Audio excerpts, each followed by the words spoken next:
Bagamat karaniwan ang paminsan-minsang walang tulog na gabi, ang insomnia ay ang kawalan ng kakayahang makatulog o labis na pagising sa gabi na nakapipinsala sa pang-araw-araw na paggana.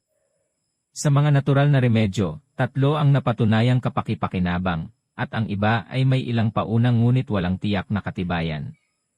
Dahil ang talamak na kakulangan sa tulog ay maaaring maiugnay sa ilang mga problema sa kalusugan, gaya ng diabetes, alta presyon, at depresyon, mahalagang kumonsulta sa iyong doktor.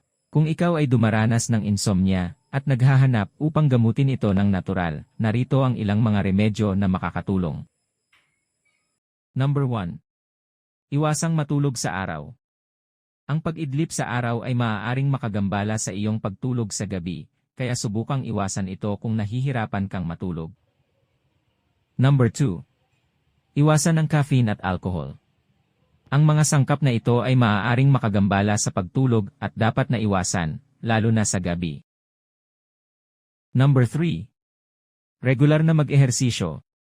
Ang regular na ehersisyo ay maaaring mapabuti ang iyong pangkalahatang kalusugan at matulungan kang makatulog ng mas mahusay sa gabi.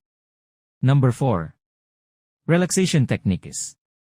Ang mga sa relaxation technique tulad ng malalim na paghinga, meditation, at yoga ay maaaring makatulong na mabawasan ang stress at magsulong ng pakiramdam ng kalmado na ginagawang mas madaling makatulog.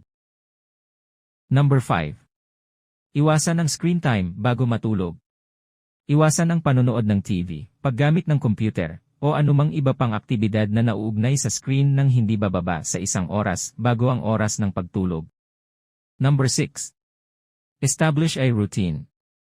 Ang pagtulog at pagising sa parehong oras araw-araw ay makakatulong na ayusin ang panloob na orasan ng iyong katawan at mapabuti ang iyong pagtulog. Number 7. Uminom ng herbal supplement. Ang ilang mga halamang gamot, tulad ng valerian root, chamomile, at passion flower, ay tradisyonal na ginagamit upang itaguyod ang pagtulog. Kumonsulta sa isang propesyonal sa pangangalagang pangkalusugan bago kumuha ng anumang supplement. Number 8.